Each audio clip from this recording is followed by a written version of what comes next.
Okay, let's unpack this. We often hear about artificial intelligence changing the world on, a macro scale, transforming medicine, powering global logistics. But today, we're zooming in on a really specific, high-pressure and incredibly detailed part of the economy, healthcare billing departments. It's the definitive engine room of any healthcare organization. I mean, really. Without them, revenue just stops flowing, claims get denied, and the entire system, it just grinds to a halt. That's the perfect way to frame it, because the work is so vital, but the stress that comes with it is, well, it's immense. Ow. The core issue we're tackling today is employee retention and burnout in these critical, often overlooked roles. Our deep dive is into some fascinating research on retention through predictive wellness, and it shows how AI is finding a genuinely surprising solution. Right, and this is a classic case of taking data that already exists, data that was collected for a completely different purpose, and finding an entirely new signal inside all that noise. The system we're looking at is monitoring early burnout signals by analyzing anonymized time entry language patterns, or looking at what the industry calls billing narratives. And that's the real hook. We're exploring how AI can detect the very first signs of stress and disengagement, not by, running management observations or those annoying pulse surveys, but by analyzing the specific language you use in your mandatory daily documentation. It's like it's using regulatory paperwork as a kind of mental health checkup. It's a remarkable evolution, it really is. As you said, the billing department is just integral to the organization's financial health. Yet these roles are so often characterized by this exhausting combination of high stakes, high volume, and high repetition. The burnout threat is severe, but traditionally it's invisible. Invisible, that is, until an employee hands in their resignation. This makes those billing narratives a unique and previously untapped target for proactive intervention. So let's start with the basics then. Section 1, the invisible workload. For someone who hasn't worked in healthcare admin, what does this meticulous job actually involve? Well, the billing department's work is less about counting money and more about meticulous translation and compliance. They're tasked with ensuring every single service rendered by a provider is accurately translated into these highly specific procedural codes. Then it has to be documented and correctly submitted to the insurer. This involves just intense data entry, cross-referencing against regulatory changes, and constant communication with stakeholders and often with patients themselves. And central to submitting those claims are the billing narratives. These are more than just like a date and a price. Okay. Oh, absolutely. Billing narratives are the essential written descriptions that support the claim. They explain why the service was necessary and how it was rendered. They're crucial for accurate claim submission, but they also serve as the audit trail for regulatory compliance. If a narrative is vague or poorly written or contains errors, the claim gets rejected, and that triggers this frustrating, time-consuming cycle of review and resubmission. So there are high stakes, required documents that have to be completed over and over, day after day. It sounds like that routine nature where you're typing essentially the same descriptions into a box dozens of times a day. That's a major contributor to the emotional fatigue. That's the crux of it, exactly. This highly detailed, repetitive work, especially when you combine it with the pressure of avoiding denial, which costs the company money, and, well, the occasional lack of adequate managerial support, it is a guaranteed recipe for burnout. And here's the key insight. Because billing narratives are seen only as compliance documents, they typically fly completely under the radar for any kind of well-being monitoring. AI is transforming a bureaucratic necessity into a tool for employee care. Okay, here's where it gets really interesting. How does AI take what is, essentially a dry regulatory document and turn it into a kind of thermal map of someone's mental state? We know burnout isn't just generic tiredness. It manifests in those three distinct clinically recognized forms. And that's a distinction the AI has to recognize. The three key manifestations are emotional exhaustion, that feeling of being drained, unable to cope. Then there's depersonalization, which is that cynical or detached response to one's job. And finally, a reduced sense of personal accomplishment, feeling like your work doesn't matter or isn't effective. So how do these AI-driven systems, using natural language processing, track those subtle linguistic signs embedded in the time entry language? Give us some concrete examples of what it's hunting for. This system is incredibly nuanced. It looks far beyond just the content of the claim itself. It analyzes the style and the texture of the language the employee uses to document the work. Okay, let's break that down by symptom. If someone is experiencing emotional exhaustion, what kind of language patterns start to appear? Well, the AI might track an increase in words indicating fatigue or frustration, sure. Things like challenging or tedious or slow process. But crucially, it also looks at efficiency markers. You see, exhaustion often leads to a decline in cognitive processing. So you might see an increase in passive voice, or a measurable decrease in the overall descriptive word count, or even an increased reliance on automated template phrases where they used to use their own words. They're simply too tired to craft accurate, fresh sentences. That's fascinating. So the exhaustion actually manifests as a kind of linguistic laziness Yeah. or atrophy. What about depersonalization, that cynical detachment? This is where the language becomes less human and more robotic, just as the research suggests. The employee stops using first-person references or any sense of personal ownership over the task. The shift from, say, I reviewed the claim and corrected the errors to the claim review was completed and errors were corrected. Oh, that's a huge marker. It's a very strong marker. They're removing themselves from the action. They're mentally distancing from the job, viewing clients or coworkers or even the tasks in this impersonal, cynical light. And finally, that sense of reduced personal accomplishment. Yeah. How does AI detect that feeling of, I'm working hard, but it doesn't matter? That's often reflected in the optional or ancillary data fields. Many billing systems allow for internal notes or, self-correction commentary. If an employee who normally writes these detailed self-auditing notes suddenly starts providing minimal or vague comments, or stops documenting complex workarounds entirely, the AI flags that. It signifies a drop in perceived self-efficacy. It's like, why bother documenting the extra effort if the outcome feels inconsequential? This level of detail is really impressive, but we have to address the critical question of confidentiality. I mean, if a system is analyzing the human texture of my writing, how is that ethical and compliant, especially with sensitive patient information in there? This is absolutely paramount, and the sources really stress this point. The monitoring remains ethical and compliant because the data is stripped of identifying markers. It's fully anonymized before the linguistic analysis ever takes place. The system is designed to focus purely on generalized linguistic patterns of stress, not on the individual author or the specific clinical details. It uses these generic stress profiles. But wait a minute. If I'm in a small department, say only 8 people, and the AI flags a unique linguistic fingerprint that corresponds to chronic exhaustion, doesn't that become pretty easily traceable back to me, even if the system claims to be anonymized?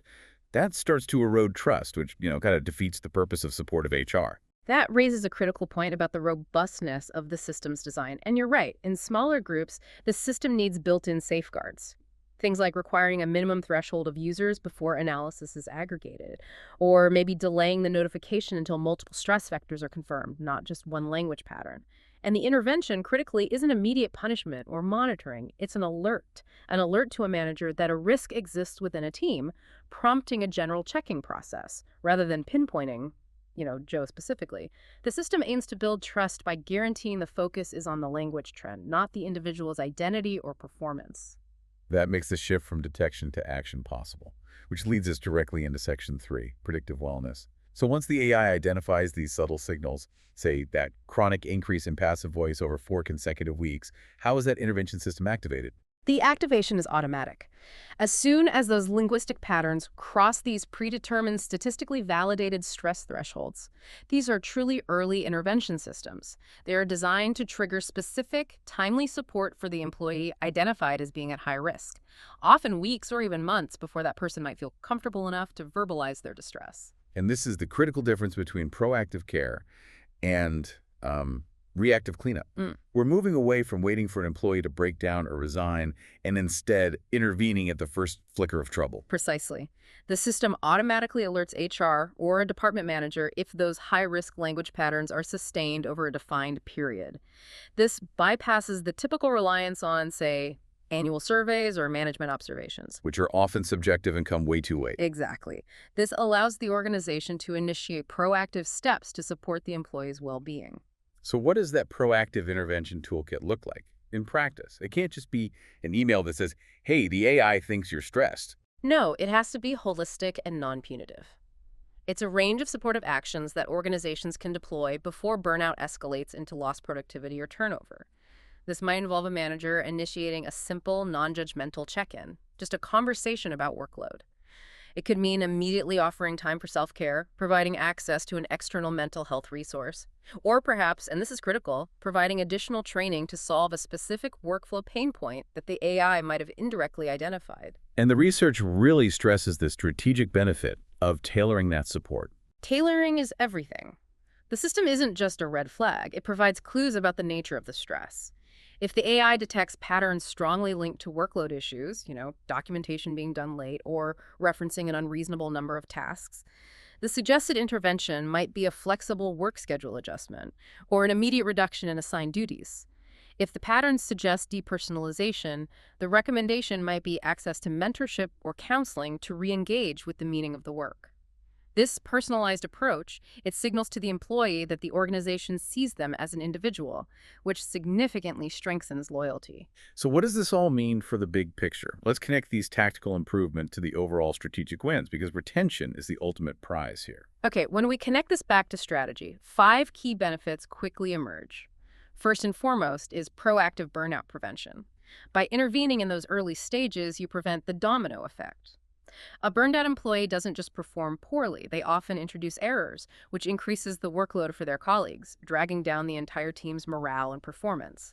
And tied directly to that tailored support we just discussed is the second win: genuine, tailored employee support. Correct.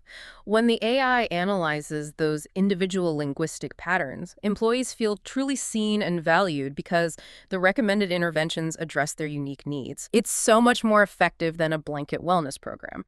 That personalized attention drastically boosts job satisfaction and, exponentially enhances long-term retention. The third win deals with the culture shifting from a reactive sort of punitive environment to an enhanced organizational culture of genuine care. This changes the entire dynamic of the workplace. It really does. Organizations using predictive wellness shift their resources away from reacting to crises, like spending thousands of dollars recruiting replacements or conducting post-mortem exit interviews. And they move towards fostering a truly supportive environment. This proactive stance naturally boosts morale and creates a magnet for new talent, drastically decreasing turnover rates across the board. The fourth point is one of my favorites because it provides concrete data, data-driven decision-making. It removes so much of the guesswork from HR. It replaces managerial assumptions with measurable facts. And these insights don't just flag individuals, they often reveal systemic issues. For example, if 30% of your billing specialists show identical linguistic signs of stress when documenting a specific new regulatory code, you know instantly that the problem isn't the employee, it's the process or the training. You can then adjust workloads, modify training, and shift resources with pinpoint accuracy. And finally, the fifth win is the most tangible benefit: significant cost savings. Absolutely. The cost of burnout is staggering. It includes high turnover rates, often 150% of an employee's salary to replace them. It includes increased absenteeism and significant reductions in productivity due to errors and rework. By using AI to detect burnout early and deploy these timely, low-cost interventions, organizations mitigate those expenses. They create a healthier bottom line at the same time as a more stable, higher-performing workforce.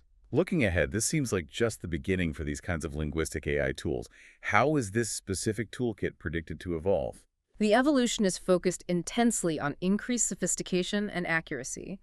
Future AI systems are predicted to integrate far more advanced emotional intelligence algorithms. They won't just flag fatigue, they'll aim to understand the underlying nuance. Is it chronic stress, acute frustration, or just boredom? This improves the system's ability to recommend the right intervention immediately.